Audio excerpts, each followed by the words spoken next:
Typically, oh, go ahead. Thank you. No full use on behalf of people.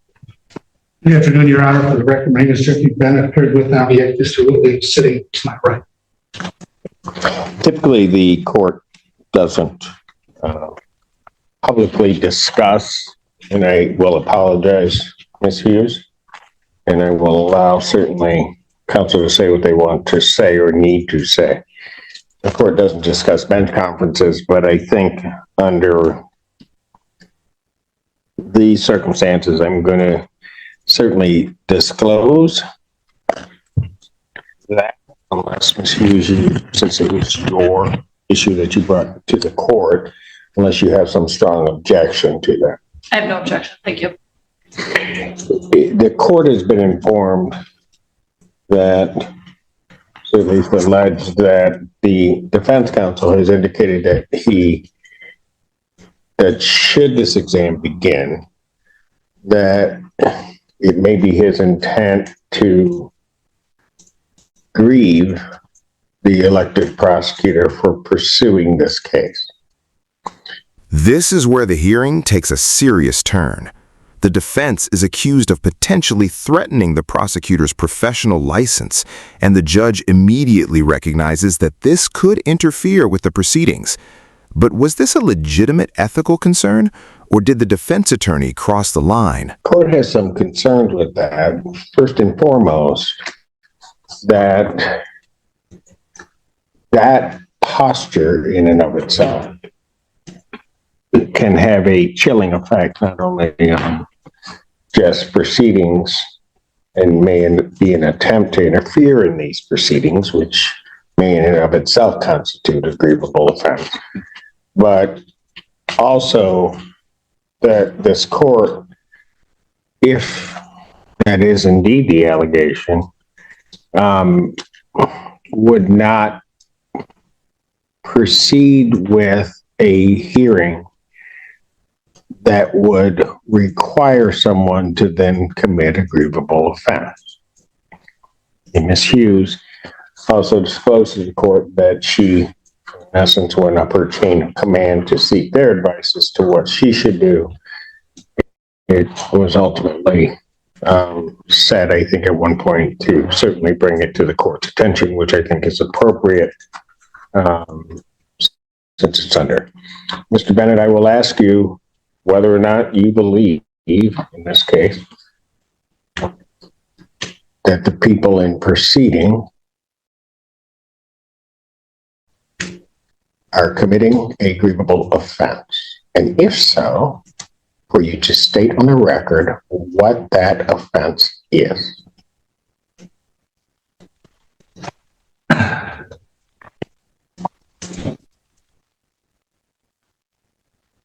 My concern. I'm not asking for your concern. I'm asking for, you have made an accusation that, know what? I don't believe that they're committing a grievable offense. Do you believe that in starting this exam, that they would be committing a grievable offense? No. Was that said to the prosecutor? That was said, I don't believe it was said in the manner that was described at the bench, but certainly. Then tell me how it was said. Well, there were two things. One, at the bench, do you want me to ignore the one you didn't disclose? Tell me how it was said. What I said is that I believe that if the state were to go forward, that it would be grievable because I believe that the prosecutor is not following through on their ethical obligations under the Michigan Rules of Professional Conduct. Now we finally get the reason behind the accusation. The defense attorney argues that the prosecution may be failing its duty to investigate the facts and could potentially be pursuing someone who is innocent. That's a serious allegation, and the judge wants one thing: specifics. Which ethical obligation are they not following for? The two that I am concerned about are, one is that determining what the actual facts are. And the two is prosecuting somebody who may in fact be actually innocent. What I did was I had offered Ms. Hughes if she felt that it was appropriate, if she wanted to discuss the recanted note with the alleged victim. I said, why don't we could just adjourn this out and you can talk to her and decide how to go forward. So my only concern is that they didn't make contact with the alleged victim who now has a different story, but I no longer believe that's a problem.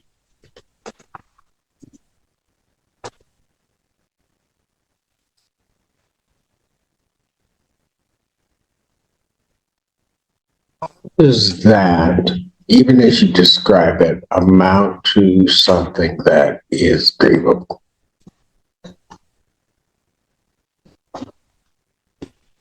It doesn't.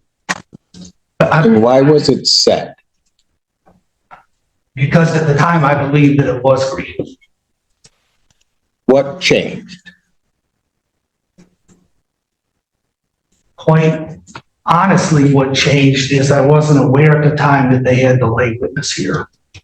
And so the presence of the lay witnesses, I think, eliminates all of the issues I had with the police providing the testimony that's admissible here, but not in trial.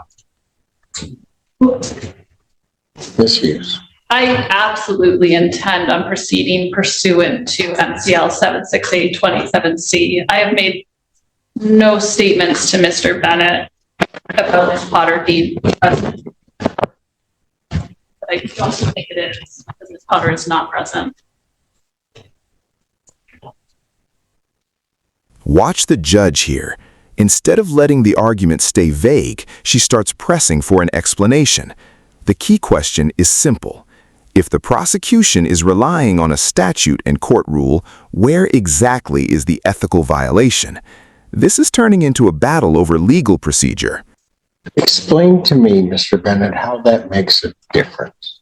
Because quite frankly, I think your accusation is against the prosecutor amounts to your attempt to obstruct these proceedings. So explain to me, which in and of itself would be grievable, counsel. So explain to me what happened now that you know that they're there, how that changed the whole mindset. The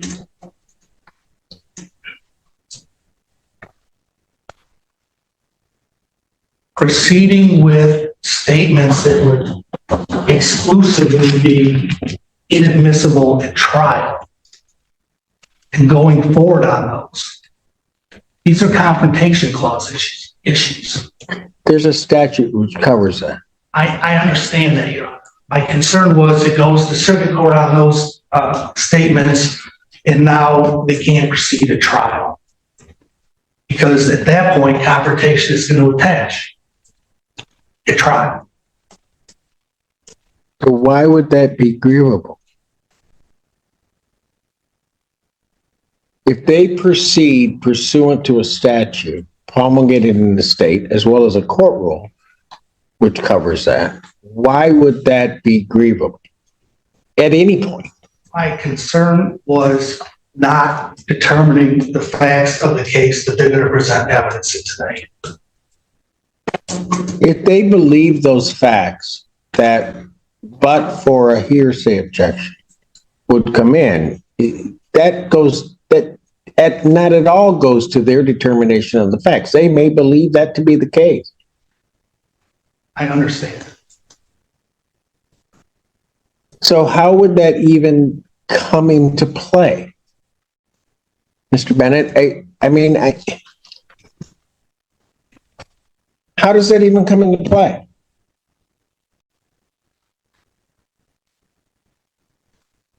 I explained what my position is. I don't know what else to say.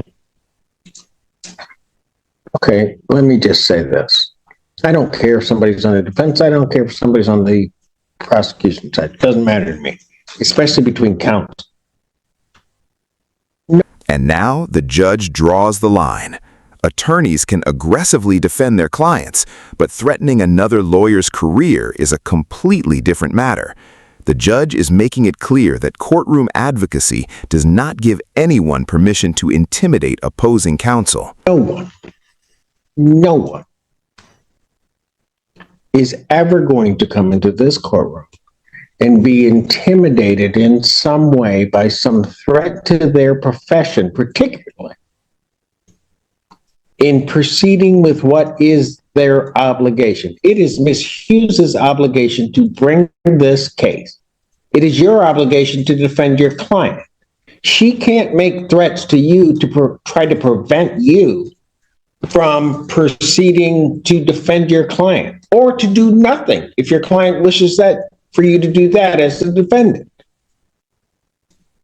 This behavior, Mr. Bennett, is inexcusable in this court's mind. Absolutely inexcusable. And quite frankly, sanctionable.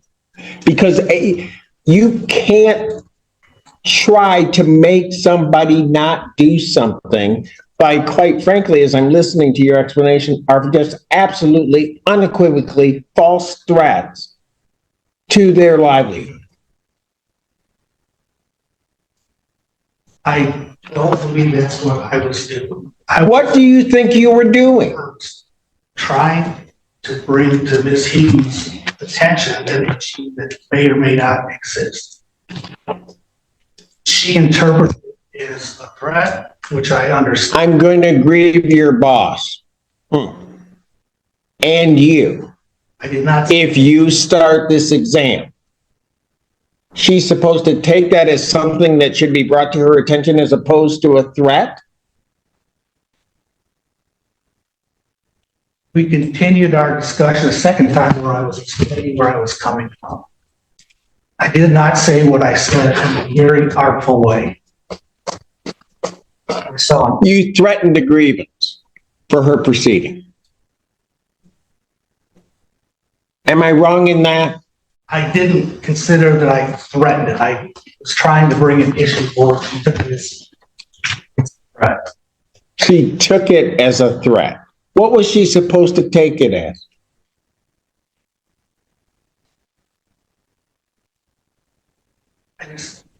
She took it how she took it. I mean, it was a mistake on my part. I acknowledge that. You're trying to tell this court that you didn't intend to threaten her boss and ultimately her? Is that what you're telling me, Mr. Bennett? I was trying to bring the nature of what I saw as a potential issue. I unfortunately started it. The issue being what? Their use of evidence pursuant to the court rule, which is why we have these hearings, why you have the ability to object, and then this court would have to rule. I felt this case was different because this is not a situation where the alleged victim is given another detailed statement as to what happened. And so what makes that different?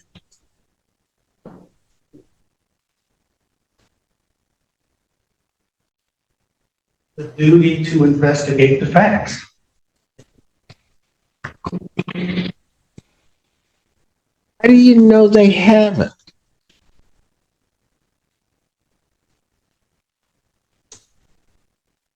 Besides her telling me that they haven't, I don't know.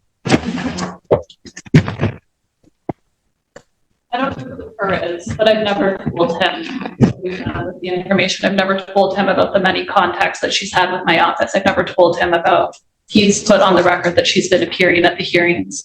Your Honor, she's been at hearings that Your Honor has presided over. The letter that was turned over to the police department was then turned over to the defense. And frankly, he has never asked me. He just came forward with, I'm going to grieve Ellie Sabat.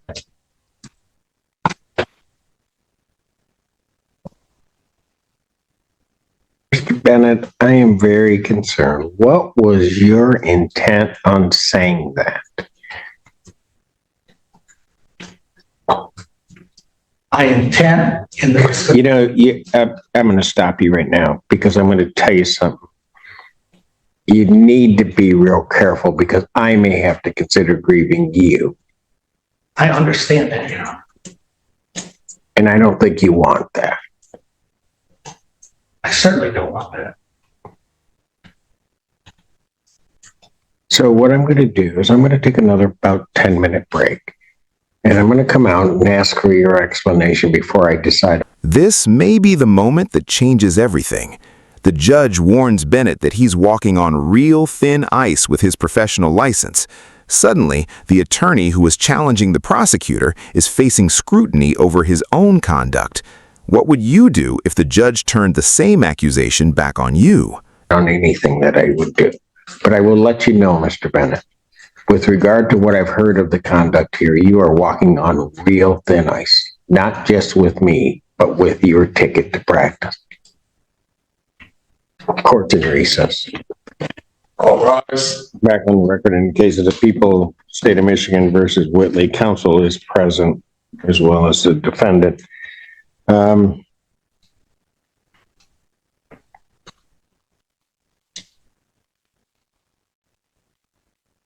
Is there anything else regarding this issue that either side would like to say? Your Honor, I'm going to self-report the violation under Michigan Rule of Professional Conduct. And there's the reversal. Bennett admits the message was inappropriate and apologizes, even offering to self-report. That doesn't erase what happened, but accepting responsibility could matter when the court decides whether discipline is necessary. So, did the apology come just in time? I agree that I gave the inappropriate message to the prosecutor. I apologize for doing that. I feel obligated to report myself. We will see if that happens because the court hasn't made a decision as to whether or not the court should report you.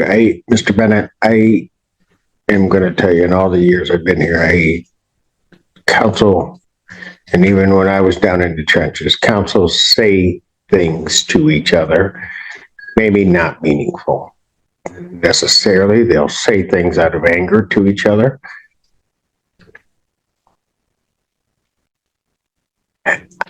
I don't know why you would even think it would be within the bounds of anything decent to make that kind of threat. And I call it a threat. That's precisely what you were doing. And I have to make a decision now knowing it as to whether or not I should do it.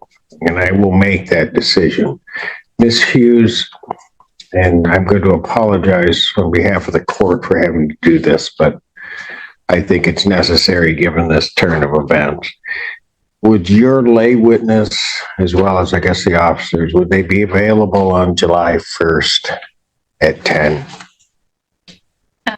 Is it at all possible to have the lay witness testify? It would be to identification. And I would. As to identification of The defendant. So it's very brief, and I don't want to have to bring the lay person back. understand. Mr. Bennett, I would stipulate to the identification.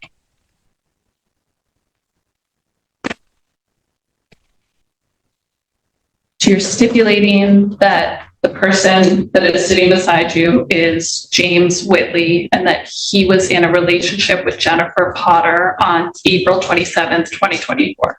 Yes. Thank you. will that satisfy what that witness would testify to? Yes. Very good. Thank you. What was the date? I apologize. I am going to adjourn this, if it will work for everybody, to July 1st at 10 a.m. That is my only. July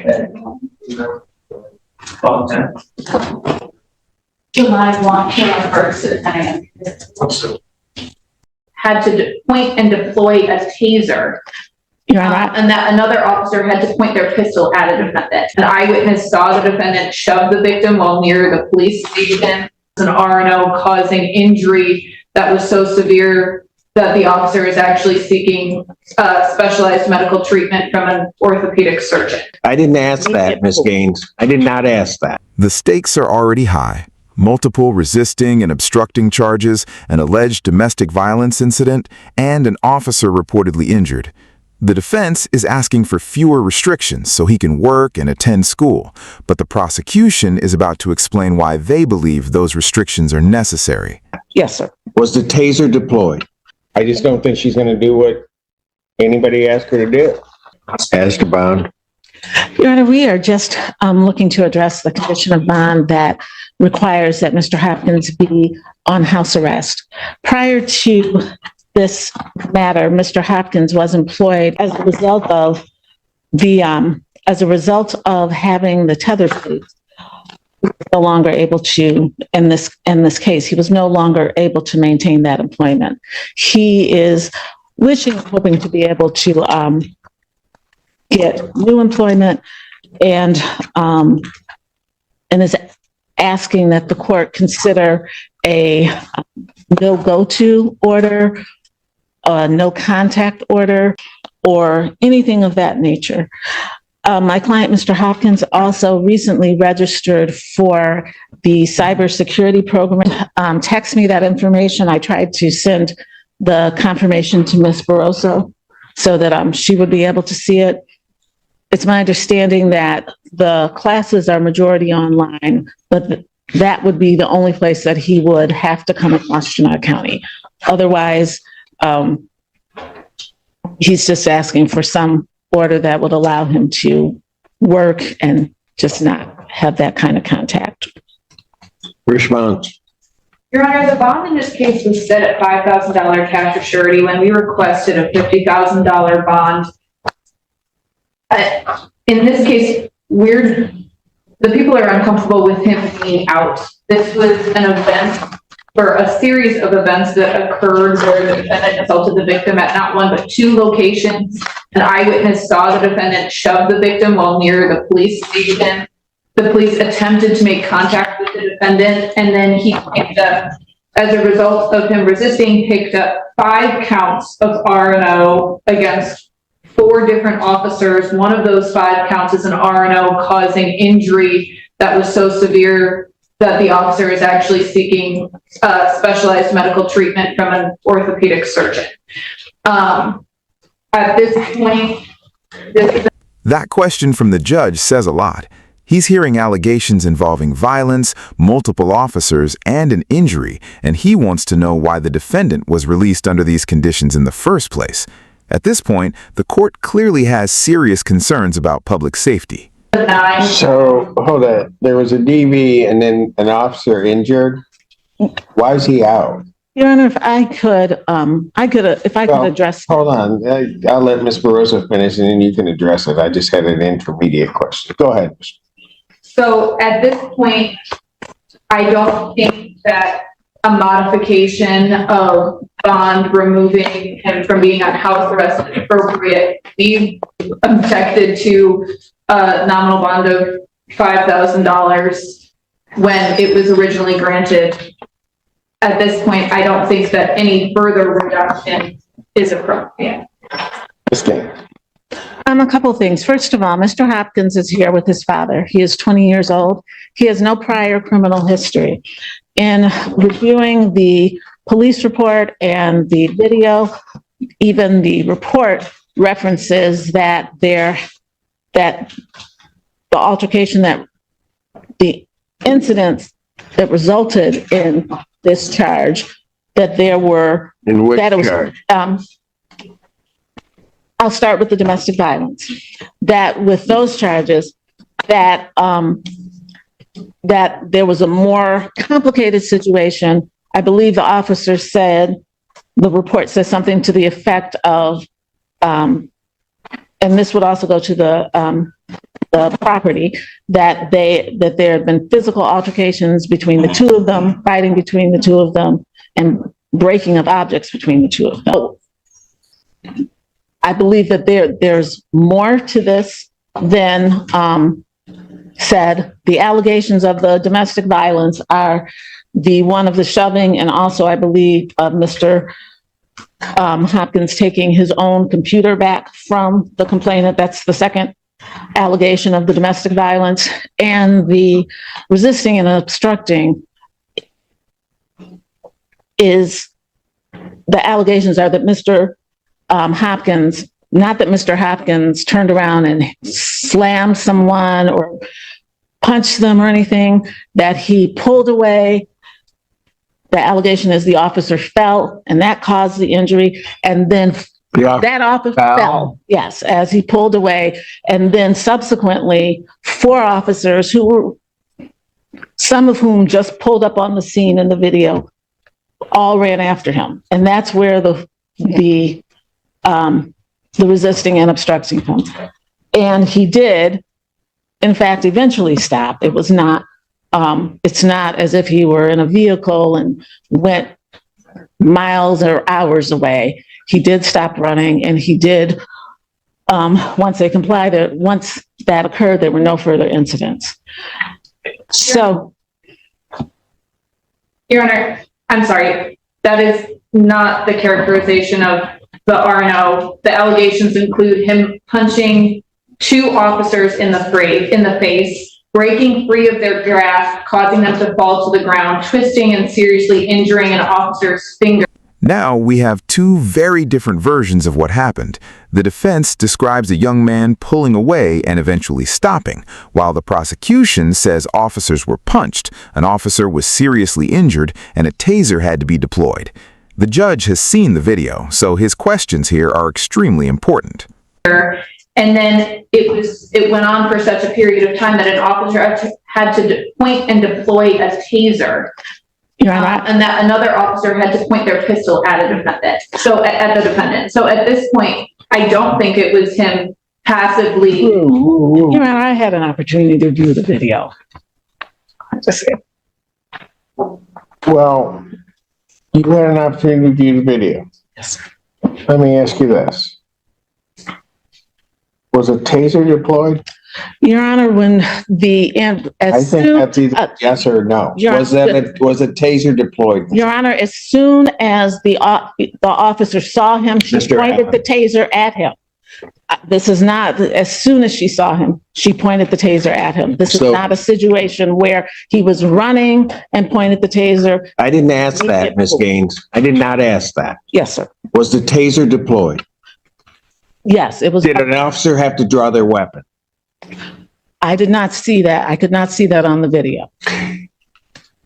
Ms. Barroso, are you indicating an officer had to draw their weapon? That is what was indicated to me in the file, Your Honor. Yes. And then there's an officer that's injured. Again, we'll ask the question. I don't know why this individual's out. Again, Your Honor, he's 20 years old. He has no prior history, and he has no reason to come back to Washtenaw County other than for school in this case. It's my understanding. I have not heard any information that he has had any contact with the complainant, has violated any orders. He is just asking to be able to go to work and to be able to get a job and go to work.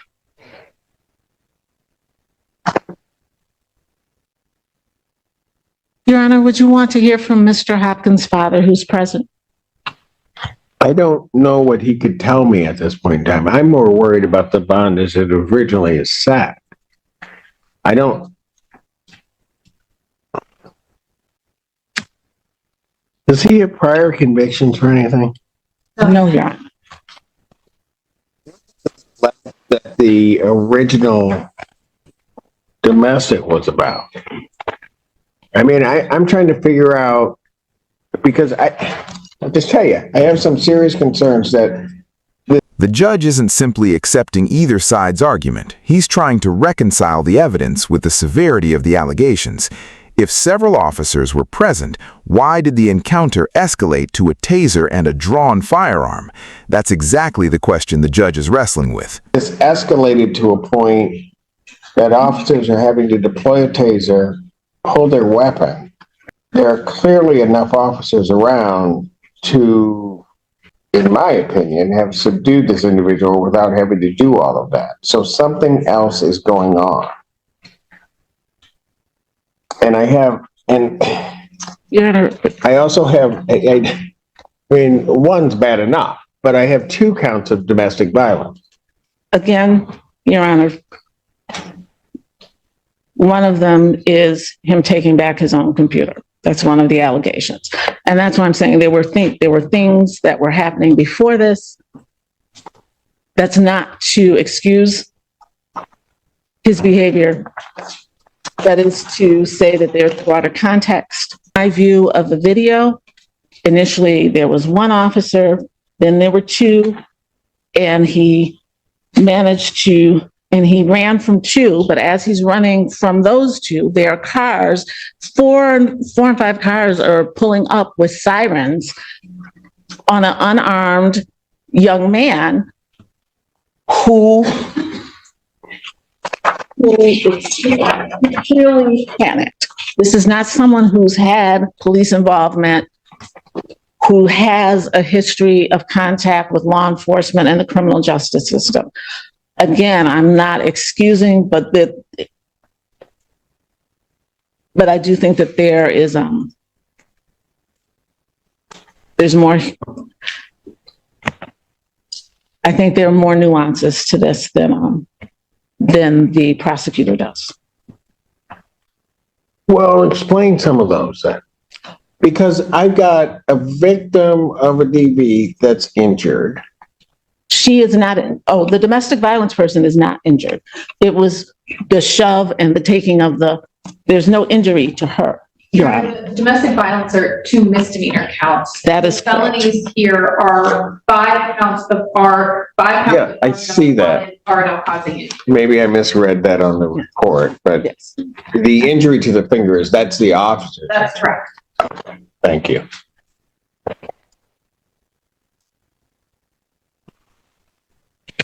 I don't understand this. I mean, there's a lot I don't understand. How, and I get there are resisting and obstructings that are filed that some may look at as questionable in terms of the charge. I get that.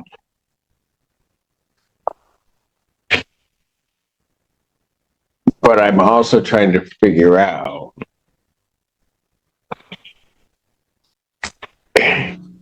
how an officer gets injured,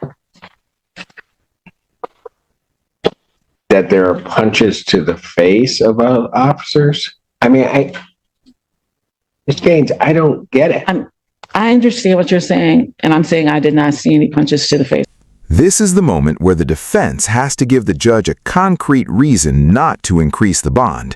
And their strongest argument isn't that nothing happened. It's that Hopkins has followed every court date, picked up no new charges, and has had no contact with the alleged victim or officers. That's when I observed the video.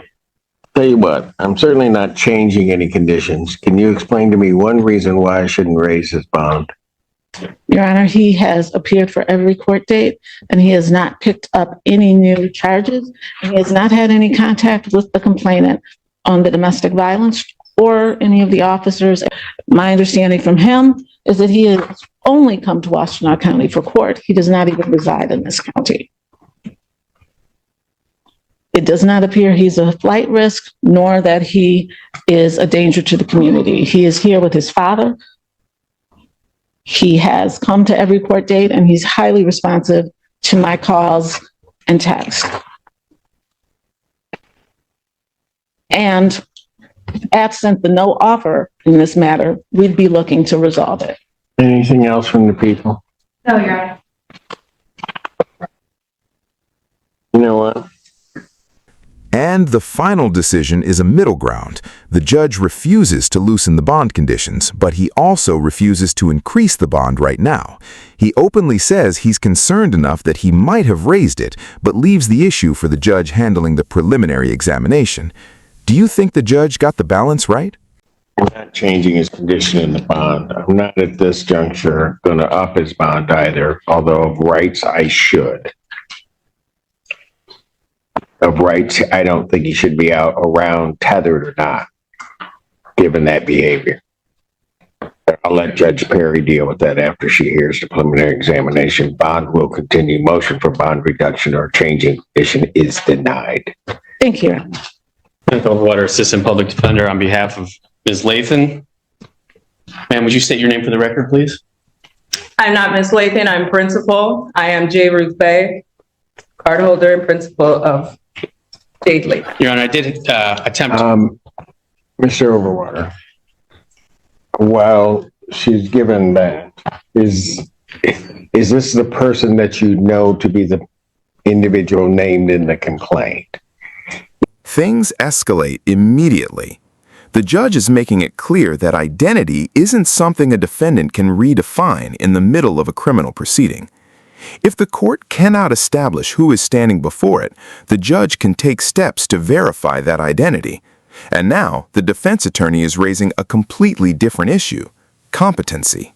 If not, we are going to have a problem, and I will have this person, since she got up here, taken into custody. We will do fingerprints and we will determine her identity by our standards. So we can do it one of two ways. Judge, I don't question that she is physically the person that is alleged to have committed these offenses. What I do believe is that there is an issue as to competency. For the record, I do not know this man, and I did send him a cease and desist to not represent me. However, thank you, Your Honor. I am the principal and card holder of Jade Ruth Ann Lathan and beneficiary. Very well. Mr. Overwater, you are on this case, so what do you wish? Judge, I believe that at this point, the issue of Now we have a major legal development. The defense is asking for a competency evaluation, which is very different from simply disagreeing with the charges. The question is whether the defendant can understand the proceedings and meaningfully participate in her defense. That decision could completely change what happens next. competency needs to be raised. So I would ask for a competency evaluation. This matter be set over for a competency hearing. I'm not Pursuant asking to the for statute. anything, and that's, from the horse's mouth. I'll need an order. I did turn in my statement of fact so that there's more than the police record on the record. I have not harmed anyone, and the cameras will reflect that if we are to go that far. But I would like to motion to settle. I don't know what that means. Well, I want to settle because I'm the card holder in X relation to the principal, and I do not want to be I have mistaken. no idea what you're talking about. Okay. I yield. Thank you. Forensic evaluation is ordered. I'll order a competency hearing. I'll set that competency hearing for June 6th, and I June 6, 2024, 9 a.m. 2020. At this time, bond will continue. Mr. Overwater, prepare the order, please. I will do that, Your Honor. Thank you. Thank you. Thank you, Your Honor. Court calls the case, People versus Jade Lathan. Image Ganatra for the people. Kenneth Overwater, Assistant Public Defender on behalf of Ms. Lathan, who's approaching. Ms. Lathan, would you state your name for the record, please? J. Ruth Bay, beneficiary of the principal. Your Honor, I have spoken with Ms. Lathan several times. We've reviewed some of the discovery. We are looking into some potential resolutions. I'd ask to adjourn the probable cause conference. I would ask for more than 2 weeks. August 29th, 2024, 9 a.m. Bond continued. Thank you. Thank you, Your Honor. And here comes the courtroom argument in full force. She's challenging the court's authority, claiming a different legal identity, and asking for dismissal based on concepts that courts generally do not recognize as a valid defense. But notice the key point. The judge isn't debating the ideology. He's focused on the actual criminal case and the legal procedure. I'm J. Ruth Bay, the nationality of Moorish American, beneficiary of the principal Jade Lathan, and I'm making this special appearance at District 15, Michigan Court of Law under threat, duress, and coercion.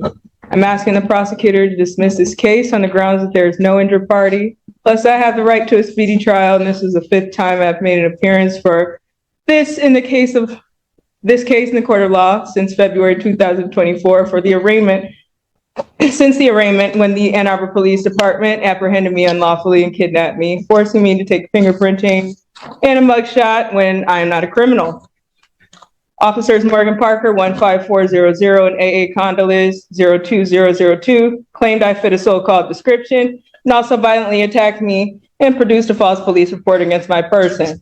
These officers falsely accused me of committing crimes that the tapes do not show me doing at all. These tapes do not show me doing at all any of the things that I'm being accused of, as I've never harmed another person in my life and certainly not an officer of the law. I've disturbed the peace, and I have on file with public defender Kenneth Overwater right here to my left, a character letter from my former teacher proving that I've always been a well-behaved student, and have always gotten good grades and have no history of foul play or violence, which is still true to this day. My legal representation on the day of the arraignment on February 2024, who helped grant me my freedom on bond, has already stated on the record that I have no history of violent offenses, which is the truth, and I assume why I was granted my freedom from police custody. I would lastly like to say that on March 11, 2024, I was denied two main sources of evidence for my case via my personal FOIA request that would have easily shown my innocence. These two things are the mobile gas station cameras, and that will show the young boy already on the phone when I walked into the gas station. But either way, I was not at all acting out of the ordinary or belligerent. I was nothing but kind to everyone in that store. And I'm nothing but peaceful, and I'm saddened that I have been accused of behaviors that are not true. And I would like to exclaim that I'm a victim of a false 911 police call when I had no idea I only know that because of the police report that I got after the fact. I humbly ask both the prosecutor and the judge that this case be dismissed because I have school and I have church to attend, and my college studies have already began on August 26th at the community college. And I'm asking you to grant me my justice from this, taking up my time, because my time is very valuable to my community and I would once again like to motion to settle this case for full dismissal in a speedy manner, because this case has already been in default judgment since the date of March. This is the turning point. The defendant has presented a long list of allegations, from false arrests to missing evidence, but the judge brings the conversation back to the court record. His finding is straightforward. The delays were requested by the defense, not the prosecution, so the speedy trial argument doesn't automatically get her case dismissed. Do you think the judge handled that fairly?